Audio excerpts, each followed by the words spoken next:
Hello, everyone. I just wanted to do a quick introduction to an upcoming program that I'll be hosting with Professor Rupa Viswanath about her landmark book, The Pariah Problem: Caste, Religion, and the Social in Modern India. So, this is the book that we'll be talking about, and that will be on February 5th at 9 a.m. Eastern Standard Time, US, and around 7:30 p.m. Indian Standard Time, we'll be hosting a program, and joining me will be Professor Rupa from University of Göttingen to discuss her book. This is a fantastic book that fits the description of what Francis Bacon says about some of the books. Some books, Francis Bacon writes, are to be read only in parts, others to be read but not curiously, and some few to be read wholly and with diligence and attention. Again, some books are to be read only in parts, others to be read but not curiously, but some few to be read wholly and with diligence and attention. Rupa's book fits the last category absolutely.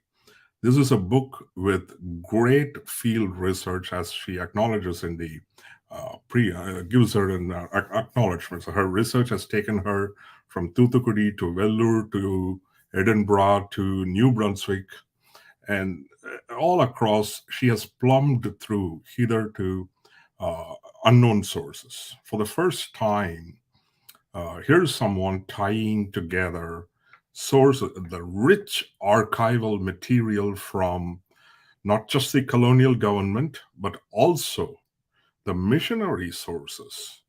And Rupa brings the missionary sources with great judiciousness and with a very surgical eye. I know saying missionary sources these days could be a red herring or a red or a flag for something, but read it patiently and you will see how Rupa dismantles many myths on many fronts, right? Particularly the rise of the Dalit leadership and how the Dalit people became a problem to the colonial government. And what did the colonial government do? What was the role of missionaries in that? And what were the policy choices made? How was the language structured by the missionaries, by the colonial government, by the upper caste? How did the upper caste negotiate all these changes? How did they, in turn, step into this? And how did Queen Victoria's declaration of religious neutrality, become a very potent and a very vicious tool that both the missionaries and the colonial government had to contend with? And what was the missionaries' role in this? Were they a milk of kindness? Were they against caste altogether? And if they were not against caste altogether, what were the accommodations they were making? How was caste defined in terms of religion? And what did that in turn mean for policy choices? These are the questions that she throws up. In 1891, Tremenheer issues, the collector of Chengalpet, issues a very consequential report. And that report becomes what is today. I mean, just think about 10, 15 years ago. How many of us knew about Tremenheer? Today, his name is a household name, particularly amongst Dalits. What did Tremenheer achieve with this report? And Rupa traces the effects of that report and the events that unfolded for the next 30 years. Between 1890 and 1920, how did the colonial government, the missionaries, the Dalits, and the upper caste? And when I say upper caste, this is usually understood in the Tamil Nadu situation more to refer to Brahmins, which is absolute nonsense because the land ownership was largely with the non-Brahmins. And this is where Rupa picks up from Dharma Kumar's wonderful another landmark study which tied land and caste together. And Rupa takes it further to form a triad. Why was the colonial government so interested in land? What did land revenue have to do with it? And how dependent was land revenue on practically slavery? This is a very less spoken about issue. Of course, this is nothing new. This is anyone who has touched Indian history in the 17th century onwards will know this. But ask an average schoolboy of India or Tamil Nadu about the slavery, they will say we didn't have it. Whereas we had a very brutal form of slavery. And Rupa ties all of that together. How much was land labor dependent on slave labor?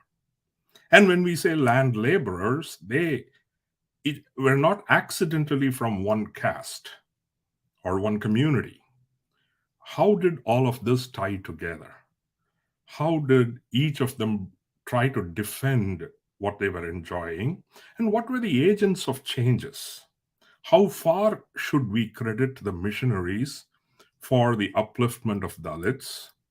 And what were the responses from the Dalit sides?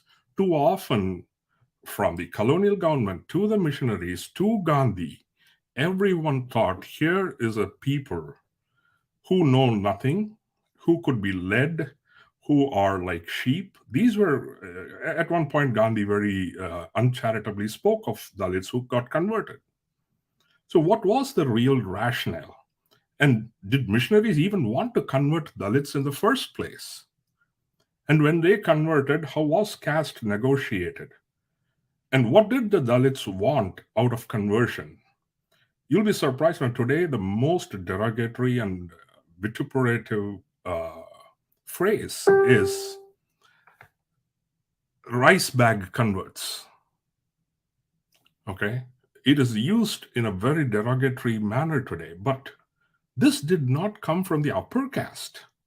The phrase rice bag convert came from the missionaries, the Protestant missionaries. Why did that happen?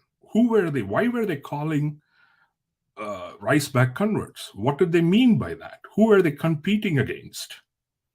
So these are all the things that she ties together. And in the colonial records, she goes into showing how there are gaps and how an order is interpreted or defended, or when a collector's order goes to a board of revenue, one person out of four dissents and asks for a precedence. And that in turn becomes a huge issue. And through these gaps, she constructs a story. This is a book that you have to read, reread, discuss, and debate in a larger context. A good book not only answers questions, but it also raises some and opens up a whole field of questions or further discussion topics. This is one such book. There is fantastic information in her footnotes. It's probably the first time I've come across footnotes are so laboriously done, and entire paragraphs are there in the footnotes because they also enlarge a point. Something that could not be made without obstructing the flow of the chapter is explained further in the footnotes.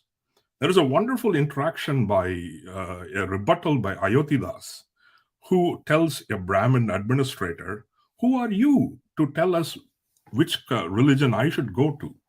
Because the Brahmin administrator would have advised, sort of, saying that they're better off getting converted to Islam or Christianity. And then Ayotidas pushes back on that. And coming back to the role of missionaries and the missionary schools, there is a very wrong notion about, for instance, Madras Christian College.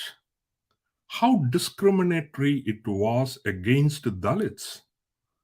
And what did the Christian educational infrastructure serve? Who did it serve? Those are all the questions that Rupa answers in some manner and gives us so much of material to work with. Please do join us on February 5th Saturday, 9 a.m. US Eastern Standard Time and 7:30 p.m. Indian Time. And feel free to pose a question and be part of the experience altogether. Thanks, everyone.